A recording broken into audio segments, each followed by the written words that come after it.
आप देख रहे हैं सुदर्शन न्यूज। नमस्कार, आप देख रहे हैं सुदर्शन न्यूज। रण क्षेत्र में आपका बहुत बहुत स्वागत है। आज रण क्षेत्र में बात करेंगे भारत नेपाल के बीच संबंध की। भारत नेपाल के बीच रोटी बेटी का रिश्ता है, लेकिन इन दिनों कुछ मीडिया चैनल उसे गलत तरीके से दिखाने में लगे हुए थे और इसे लेकर सुदर्शन न्यूज पहुंचा नेपाल। और जब हमारी टीम ने नेपाल में काठमांडू एयरपोर्ट के अलावा जो नए इंटरनेशनल एयरपोर्ट बने उनका भी जायजा लिया है। आइए आपको दिखाते हैं स्मारिका ठाकरे की एक स्पेशल रिपोर्ट।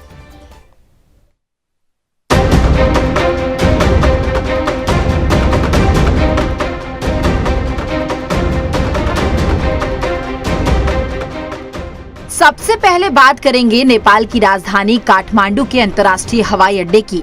जी हां, काठमांडू के त्रिभुवन इंटरनेशनल एयरपोर्ट यानी कि TIA एयरपोर्ट को भव्य तरीके से बनाया गया है।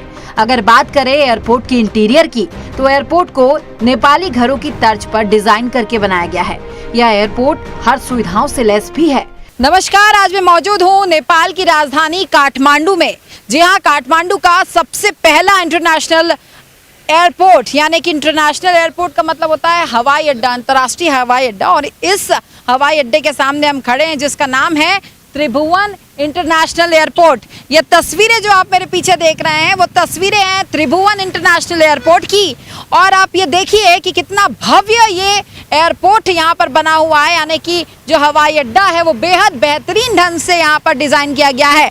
अगर आप तस्वीरों में ध्यान से देखेंगे तो आपको सबसे पहले नेपाल का वो झंडा नजर आएगा जो ये सबसे सामने में लगा हुआ है। लाल और नीले कलर का जो झंडा आप देख रहे हैं इस समय टेलीविजन स्क्रीन पर, ये वो झंडा है जो नेपाल का झंडा। और बाकी अन्य फ्लैग्स भी यहाँ पर लगातार लगे हुए हैं। लेकिन ये जो बिल्डिंग से आपको बताएं कि ये एयरपोर्ट की बिल्डिंग है। और अगर बात करें आगे की, अगर हम बात करते हैं तो ये एरिया आगे की ओर अगर हम बढ़ेंगे तो ये इंटरनेशनल एयरपोर्ट की शुरुआत यहाँ से होती है। आपको ये बता दें कि जो एयरपोर्ट डिज़ाइन किया गया है वो खास तौर पर डिज़ाइन किया गया है और ख़ास तरीके से इसे डिज़ाइन किया गया है। क्लासिक नेपाली ट्रेडिशनल डिज़ाइन तरीके से किया गया है। और इंटरनेशनल एयरपोर्ट जब बना तो आप देखिए कि किस तरीके से नेपाल की जो सभ्यता है वो खास तौर पर यहाँ पर देखने को मिली है। आपको बता दें कि अग्निशमन विभाग की गाड़ियों को तैनात करके यहाँ रखा गया है ताकि अगर कहीं भी आग की स्थिति उत्पन्न होती है तो उसे तुरंत कंट्रोल किया जा सके। आप मेरे पीछे देख रहे हैं जो गाड़ियाँ हैं वो अग्निशमन विभाग की गाड़ियाँ हैं। और एयरपोर्ट में किसी भी तरीके की कोई अगर एक्टिविटी होती है जहाँ पर आग लग जाए तो उसके लिए गाड़ियाँ जो है यहाँ पहले से तैनात कर दी जाती है। आप गाड़ियों की तस्वीर भी देखिए और ये पूरी सुविधा से जो है वो लैस है। और काठमांडू एयरपोर्ट की हम तस्वीरें आपको दिखा रहे हैं और एयरपोर्ट के जस्ट सामने यहाँ पर इन्हें तैनात किया गया है।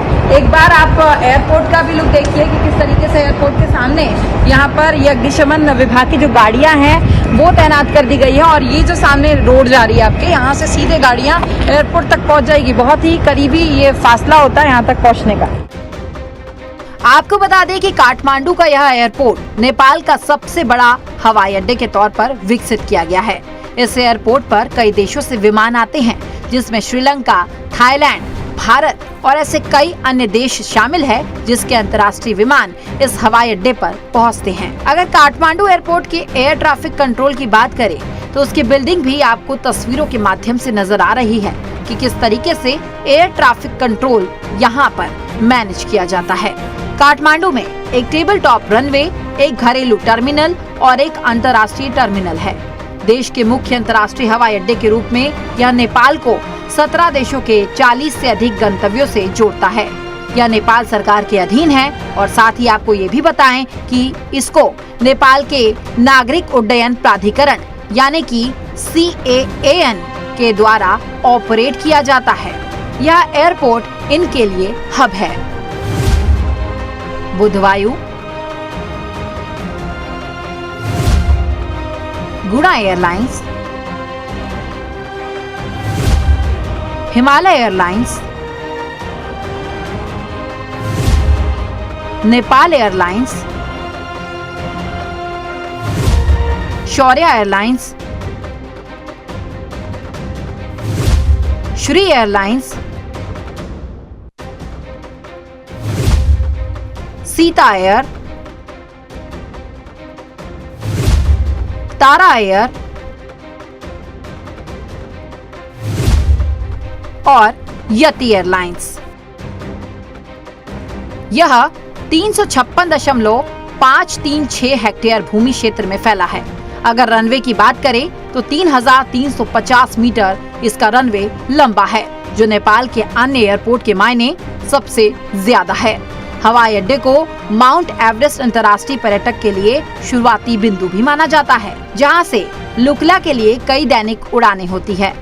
कई एयरलाइंस काठमांडू से एवरेस्ट दर्शनीय स्थलों की यात्रा के लिए उड़ानें भी प्रदान करती है।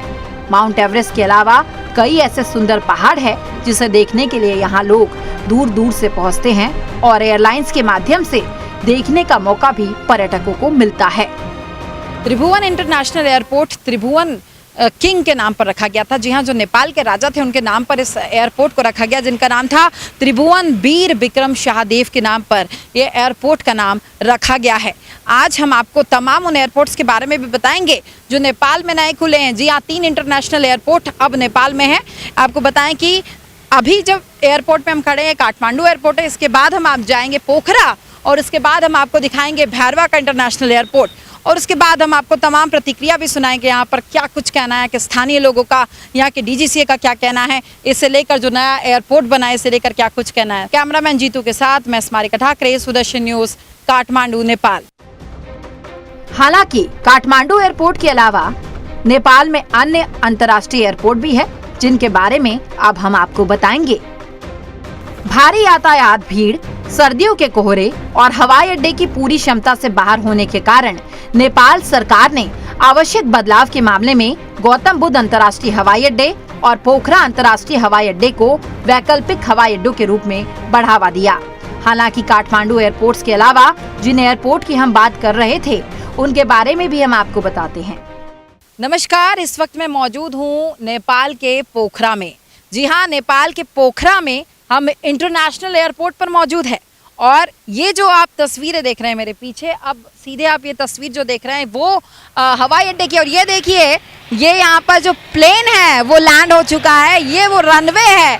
अब हम जो आपको दिखाने वाले हैं पोखरा का इंटरनेशनल एयरपोर्ट। जी हाँ, यहाँ पर पहले डोमेस्टिक एयरपोर्ट था और अब इसे इंटरनेशनल एयरपोर्ट के तौर पर जो है देखा जा रहा है और लगातार अब इंटरनेशनल एयरपोर्ट के तौर पर भी पोखरा की पहचान बन रही है। और साथ ही आपको बताएं कि तमाम चीज़ें यहाँ पर जोड़ी गई है और नेपाल में जिस तरीके से लगातार अंतर्राष्ट्रीय एयरपोर्ट बन रहा है ये अपने आप में अच्छी बात है, क्योंकि ये वो नेपाल है जहाँ जो हमारे भारत देश का पड़ोसी है और साथ ही और इसे लेकर जो है लगातार कई पर्यटक जो है नेपाल आते हैं। इस बीच हमारे साथ कुछ लोग भी मौजूद है, एयरपोर्ट से मौजूद है, उनसे हम बात करेंगे और जानेंगे कि इस नए एयरपोर्ट की क्या खास बातें हैं। सबसे पहले हमारे साथ इस वक्त मौजूद है दिनेश जी, मौजूद है, प्रोजेक्ट मैनेजर है पोखरा इंटरनेशनल एयरपोर्ट में। आपका बहुत बहुत स्वागत है सर सुदर्शन न्यूज में। Thank you. नया एयरपोर्ट बन रहा है, हमने एयरपोर्ट देखा, मैं चाहूंगी आप हमारे दर्शकों को बताएं कि इस एयरपोर्ट की क्या खास बातें हैं। देखिए, नेपाल में 3 इंटरनेशनल एयरपोर्ट है। TIA जो त्रिभुवन इंटरनेशनल एयरपोर्ट जो काठमांडू का एयरपोर्ट है, उसके बाद भैरवा और पोखरा, ये 3 एयरपोर्ट हमारे पास है। जिसका खासियत क्या है कि एक तो ये टूरिस्टिक सिटी में है ना, Pokhara this very popular city, beautiful city, and it's also popular for the trekking trail, and also you can see the mountain very near here from here side, so और इसमें क्या है कि ये नया टेक्नोलॉजी हमने यूज़ किया है। In first time introduction we introduce that passenger boarding bridge, you can see there. हमने पैसेंजर बोर्डिंग बीच नेपाल में फर्स्ट टाइम इस पोखरा एयरपोर्ट से शुरू किया है। वैसे सर्वेलेंस सिस्टम है, वैम सिस्टम, वो हमने नेपाल में पहली बार यूज़ किया है। और आप देखिए structure of this terminal building का, ये जो glass curtain wall and composite type structure है, सो ये भी फर्स्ट टाइम नेपाल में हमने यूज़ किया है। और इसका सबसे ज़्यादा नेपाल में जो टैक्सीवे रनवे रिजिड पेमेंट जो हम सिविल कॉन्क्रीट का बताते हैं, we use first time in Nepal. इस बीच में आपसे एक सवाल ये करना चाहूंगी कि ये जब पोखरा इंटरनेशनल एयरपोर्ट बना, इससे पहले डोमेस्टिक एयरपोर्ट भी आपके पास था, पोखरा के पास था, लेकिन इंटरनेशनल एयरपोर्ट भी बन गया है, तो दिन भर में कितनी फ्लाइट्स जो है यहाँ पर लैंड करती है और कहाँ से वो फ्लाइट्स आ रही है, कितनी जो एयरलाइंस है वो अभी चल रही है? अभी जो नेपाल का डोमेस्टिक में पहला 20 फ्लाइट, दिन में 20 फ्लाइट, मुश्किल से 20 फ्लाइट होता था, तो अभी 40 फ्लाइट हो रहा है। नेपाल का 5-6 डोमेस्टिक एयरलाइंस फ्लाइट वो लैंड कर रहा है इधर, फ्लाइट ऑपरेशन कर रहा है। और विदेश से अभी तक चाइना से, भूटान से, है ना, इवन हमारा काठमांडू से भी इधर जो इंटरनेशनल टाइप का हमने प्लेन लैंड किया है। तो सर, आप भारत और नेपाल के संबंध को लेकर क्या चाहते हैं, और एयरपोर्ट के बारे में अगर आप जिस तरीके से काम कर रहे हैं एज अ प्रोजेक्ट मैनेजर, जो बात हो रही है यहाँ पर, तो इसे लेकर आप क्या कहेंगे, कैसे रिलेशन चाह रहे हैं इंडिया से? देखिए, इंडिया और नेपाल, है ना, एक छिमेकी राष्ट्र है, मित्र राष्ट्र है। और ज़्यादा आप देख सकते हैं, है ना, हम नेपाली इंडिया जा सकते हैं, India Nepal without passport visa, या बहुत अच्छा है कि हमारा संबंध भाई भाई का संबंध है। और हम चाहते हैं कि देखिए, पोखरा में बहुत ज़्यादा से ज़्यादा टूरिस्ट इंडिया से भी है, इंडिया से भी आता है। यहाँ मुस्तांग जाते हैं, अन्नपूर्णा ट्रेक जाते हैं, या लेक, यहाँ का जो लेक यहाँ ब्यूटीफुल, यू नो,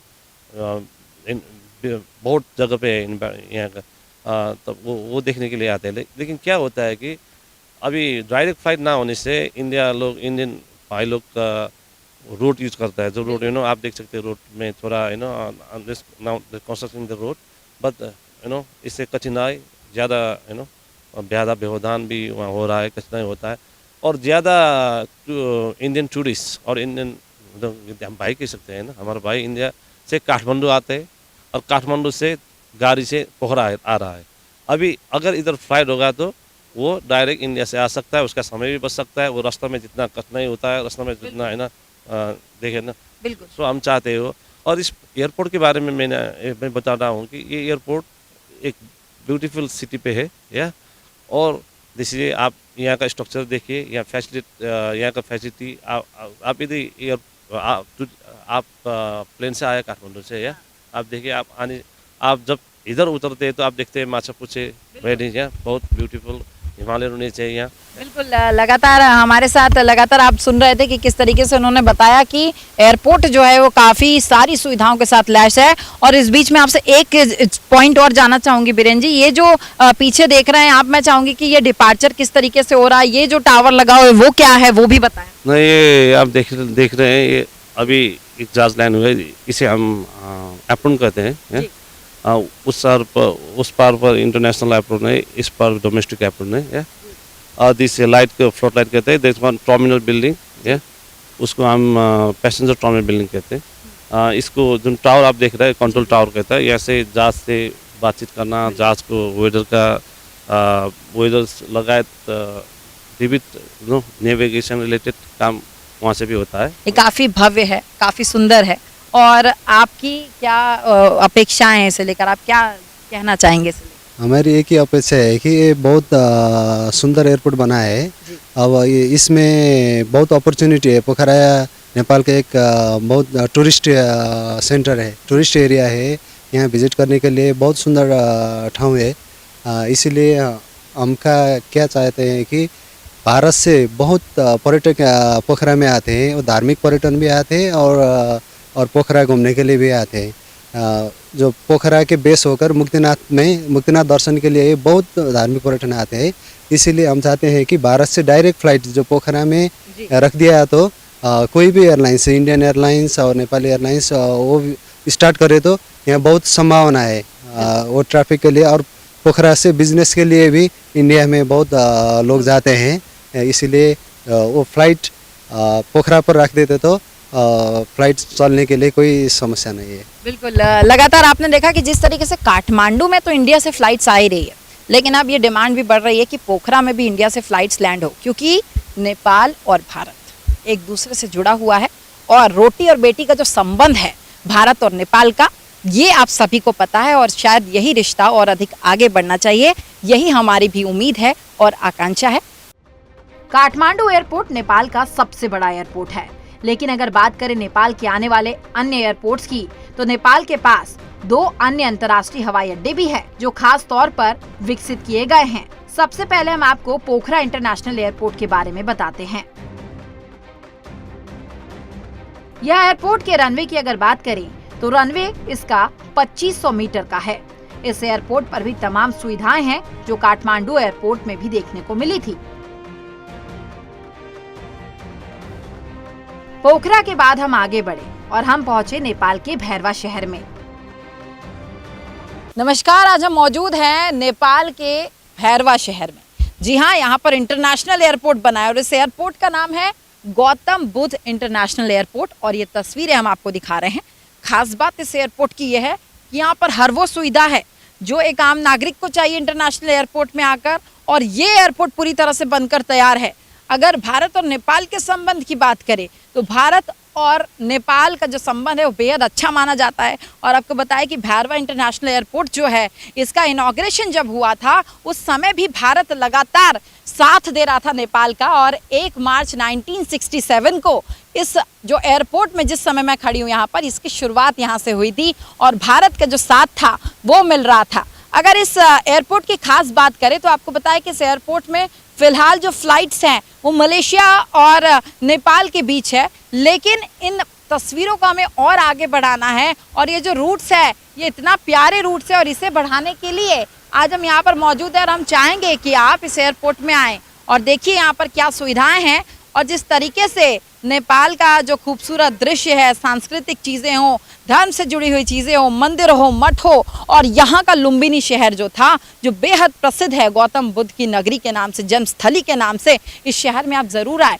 और देखिए कि यहाँ पर किस तरीके से भगवान बुद्ध को यहाँ पर माना जाता है। देश भर की अगर बात करें तो देश और दुनिया भर में गौतम बुद्ध के कई अनुयायी हैं और गौतम बुद्ध के लिए देखने के लिए खास तौर पर दूर दराज से, चाहे श्रीलंका हो, कंबोडिया हो, थाईलैंड हो, ऐसी तमाम जगह है जहाँ सब पर्यटक जो हैं वो लुम्बिनी शहर पहुँचते हैं। और लुम्बिनी यहाँ से बहुत कम रास्ते पर है, यानी कि 16 से 20 किलोमीटर के रास्ते पर यहाँ से लुम्बिनी शहर पड़ता है भैरवा से। और अगर आप यहाँ आना चाहते हैं तो उसके लिए अभी आपको पहले यहाँ के एयरपोर्ट आना पड़ेगा। काठमांडू से अगर आप आ रहे हैं तो काठमांडू से आप डायरेक्ट भैरवा आ सकते हैं, और साथ ही अगर पोखरा से आना चाहे तो पोखरा से भी आ सकते हैं। लेकिन ये सुविधा जो है जल्द ही लोगों को मिलेगी और सीधी जो फ्लाइट्स है वो अब आपको आपके देश से सीधे इंटरनेशनल एयरपोर्ट के तौर पर भैरवा लेके छोड़ेगी और आप यहाँ पर गौतम बुद्ध की नगरी में पहुँच सकते हैं। भैरवा शहर वो शहर है जहां पर दूर दराज से पर्यटक शामिल होते हैं और खास तौर पर लुम्बिनी में प्रवेश के लिए आते हैं। लुम्बिनी गौतम बुद्ध की नगरी है और गौतम बुद्ध की नगरी को देखने के लिए दूर दराज से पर्यटक लुम्बिनी शहर में पहुंचते हैं। गौतम बुद्ध इंटरनेशनल एयरपोर्ट भी नेपाल के तीनों बड़े इंटरनेशनल एयरपोर्ट्स में शामिल है और ये किसी भी तरीके से कम नहीं है। और अगर इस एयरपोर्ट के रनवे की बात करें तो इस एयरपोर्ट का रनवे पोखरा इंटरनेशनल एयरपोर्ट के रनवे से बड़ा है और 3000 मीटर का है। हालांकि जब हमने भैरवा इंटरनेशनल एयरपोर्ट के प्रोजेक्ट मैनेजर प्रवीर अधिकारी से बातचीत की तो उन्होंने बताया कि एयरपोर्ट में साप्ताहिक फ्लाइट्स उड़ती है जो मलेशिया और भारत के वाराणसी के लिए चलती है, लेकिन भविष्य में ऐसे तमाम विमान सेवाएं अन्य देशों से भी जुड़ेगी। तो आपने देखा कि किस तरीके से भैरवा के इंटरनेशनल एयरपोर्ट में तमाम वो सुविधाएं थी। और खास बात मैं आपको ये भी बताऊंगी कि जब प्रधानमंत्री इस शहर में पहुंचे थे, भैरवा पहुंचे थे, लुम्बिनी पहुंचे थे, तो ये वही इंटरनेशनल एयरपोर्ट था जहां पर सीधे इंडिया से जो विमान था वो लैंड होकर इसी एयरपोर्ट में पहुंचा था। और यहाँ पर जो आर्मी के जवान थे वो इंडियन आर्मी के जवान आए थे और यहाँ का जो रनवे है वो खास तौर पर काफ़ी बड़ा है और इसलिए इंटरनेशनल फ्लाइट्स की अगर बात करें तो ये काफ़ी अच्छे से यहाँ पर ये हो पाता है। कैमरामैन जीतू के साथ मैं स्मारिका ठाकरे, सुदर्शन न्यूज़, नेपाल। आज के इस खास कार्यक्रम में हमने आपको नेपाल के वो तीनों इंटरनेशनल एयरपोर्ट्स के बारे में बताया, लेकिन इन एयरपोर्ट्स को किस तरीके से चलाया जाता है उसका जवाब जाना हमने सिविल एविएशन ऑफ नेपाल के स्पोक्स पर्सन ज्ञानेंद्र भुल जी से। ऐसे लैंग्वेज में जो एविएशन में इन द एविएशन ओके जो एविएशन का रूल रेगुलेशन होता है ना, वो कुछ किसी कंट्री का वो सिंगल डिसीजन नहीं होता है। फर्स्ट ऑफ ऑल ओके, जो एविएशन का इंटरनेशनल एंटिटी है जिसको हम आईकाओ बोलते हैं, international civil aviation organisation, that is basis upon the Chicago Convention 1944, and that is the convention after the Second World War that sets the one of the common principle to set the uniformity in the international air transport। and what provision made there mean आप aviation में दो language use कर सकते हैं, एक अपना national language, additional language is the English. Okay, English is the most clear, you can use your national language. So जो India से नेपाल आ रहे हैं उन लोगों के लिए मीन्स हिंदी और Nepali they are the mutually inter convertible language. Okay, so that's why means we have the also different facilitator at the airport which can speak the both English and Hindi also. Yeah, so that's why I hope it is not it will not be more difficult, because recently in the international airport of the Nepal we have managed to have the different facilitators from the different hospitality college which can cooperate the disabled person, the different language difficulty person. Okay, there are the volunteer are there. Okay, in the international airport the volunteer cooperate with the such guys. Okay, Nepal 2023 is the lucky year for us. Okay, because 2023 में हमने okay 1949 से 2022 तक नेपाल में सिर्फ एक international airport था, वो है त्रिभुवन इंटरनेशनल एयरपोर्ट, जहां से आप लैंड हुआ है. ओके, वो त्रिभुवन इंटरनेशनल एयरपोर्ट इतना ट्रैफिक कंजेशन है, स्मॉल है, हेलीकॉप्टर से ले तक. ओके, एयरबस 330-300 तक, बोइंग 747 तक उधर लैंड होता है. Okay, it means there is the heterogeneous traffic in the TIA. Okay, so after some years the Tribhuvan International Airport will not able to handle the traffic. Okay, because अभी उसका international capacity per hour 1500 passenger है. Now we are handling the 2200 passenger per hour. In the domestic there is the 700 passenger per hour, but we are handling the around the 1200 passenger per hour. Mean terminal capacity भी exceed है, single runway का अपना limitation है. Okay, there is the no in to end taxiway, इसलिए runway occupancy time बढ़ता है. Mean इसके लिए हमने ये इंप्रूव करने के लिए हमने भैरवा में काठमांडू का साइज का ओके एयरपोर्ट 2022 में 16 में इनॉग्रेट किया है. Okay, so that is called Gautam Buddha international airport. Now there is no business in the Gautam Buddha international airport, because as per the report of the ACI airport council international, you have to run at least 15 years for the international airport to have the commercial viability. Okay, so the many guys in the Nepal, बहुत लोग बहुत सारा बात करती है. Okay, airport नहीं चला ऐसा वैसा, because you are not running any house. Okay, that is the airport, and airport can be run by the airlines, and airlines can go behind the business, and a business is related from the multi sector. Okay, so that's why it will run. Gautam Buddha भी चलेगा, जो 2023 1 जनवरी से हमारा पोखरा international airport संचालन में आया. Okay, वो tourist hub का एयरपोर्ट है. यस, उससे भी now there are having the many charter flights from the China and other country to the Pokhara and Bhutan and other country to the also Bhairahawa, also from the Gautam Buddha mean Buddhist country to the Bhairahawa. Nepal का क्या target है? Mean पोखरा जो airport है ना, वो tourist का hub बनना चाहिए. गौतम बुद्ध है ना जो इन भैरवा, वो से रिलीजियस हब बनना चाहिए. काठमांडू है ना, वो संघीय राजधानी, वो फेडरल कैपिटल है. देयर में भी the many kind of the traffic here, इसलिए कोई घबराने की जरूरत नहीं है. Okay, as per the time both the airport will complete and they will commence in the full capacity. Okay, so that is the hope of the civil aviation authority.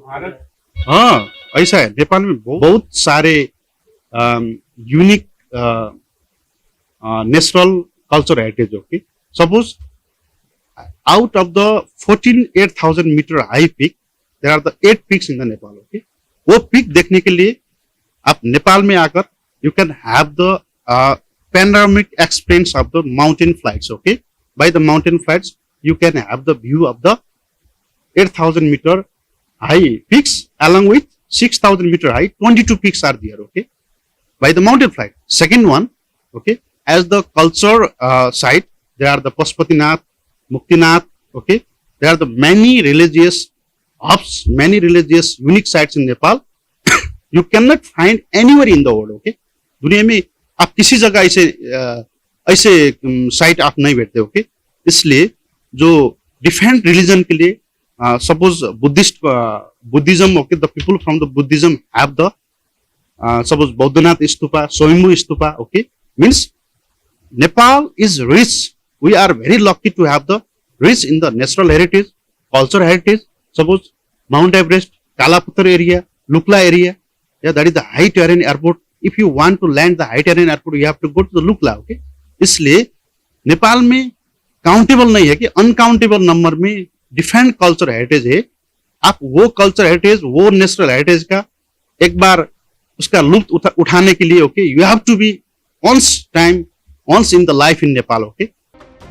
Nepal के सभी airports की जिम्मेदारी बड़ी ही बखूबी ढंग से निभा रहे हैं, यानी कि सिविल एविएशन ऑफ नेपाल के चीफ डीजी प्रदीप अधिकारी जो बेहद सक्रिय हैं, उनसे भी हमने बात की और जाना कि क्या है एयरपोर्ट का राज और किस तरीके से वो इन एयरपोर्ट्स की जिम्मेदारियों को संभालते हैं।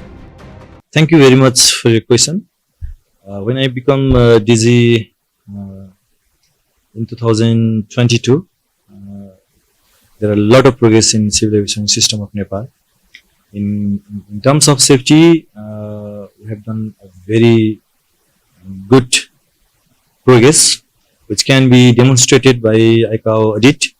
वो ICAO audit करते हैं, उसमें नेपाल के हाल अंक 70.1% है, वो विश्व के एवरेज और एशिया पैसिफिक एवरेज से ऊपर है. So it's higher than Asia Pacific average and global average. So in terms of aviation safety, Nepal has progressed a lot. बहुत काम हुआ है. आप पूर्वाधार में देखो तो हमारा एयरपोर्ट पहले we have only one international airport, but now we have 3 international airport operating simultaneously. And if you see in Tarai region, पहले वो 12 seat वाला जहाज डिपार्चर एंड लैंडिंग हुआ करते थे. नाउ ऑलमोस्ट 80 सीटर जहाज वहाँ पे ऑपरेट हो रहा है. रात्रि काल में भी ऑपरेट हो रहा है till 12 o'clock in midnight. So in terms of infrastructure, in terms of safety, we have done a lot of progress in my tenure. Yeah, we have done a lot of progress in domestic flight also. Basically, we have 2 kind of flight in domestic, right?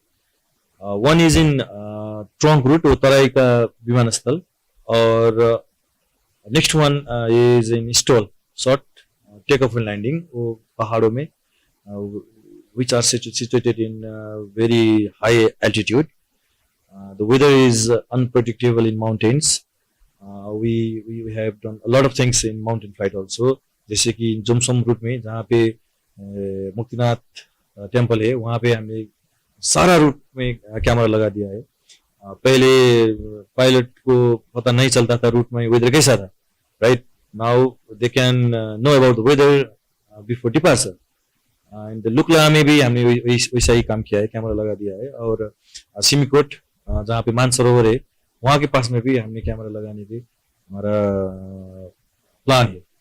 Terai reason में और trunk root में देखे तो वहाँ पे बहुत कुछ काम हुआ है. Terminal building, new terminal buildings are being constructed, runways are being constructed, runway light are being installed, and we see there are flights up to 12 o'clock midnight. So it's a huge change in aviation industry in Nepal. International का ये TIA जो हमारे राजधानी में international airport है, we have only one international airport in capital city. It is going to be saturated in coming future.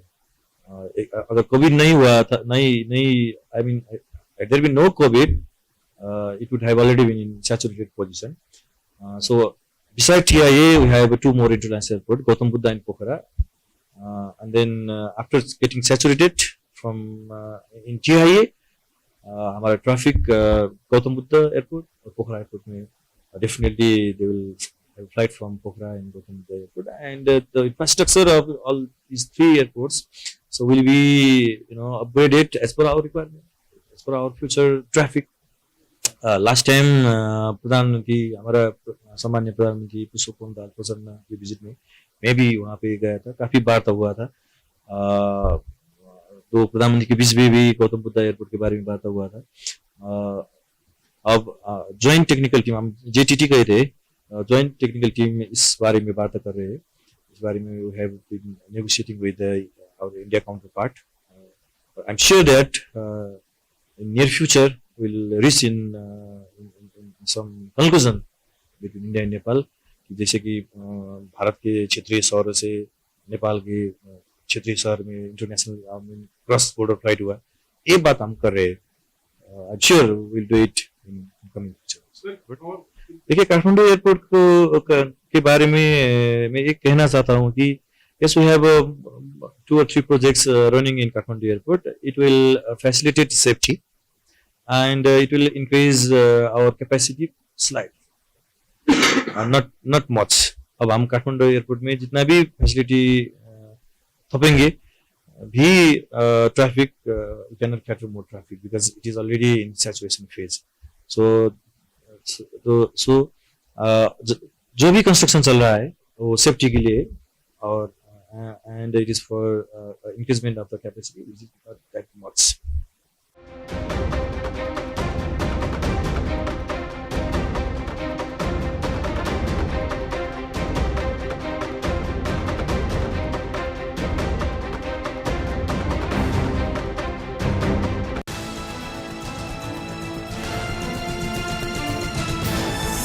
आप देख रहे हैं सुदर्शन न्यूज.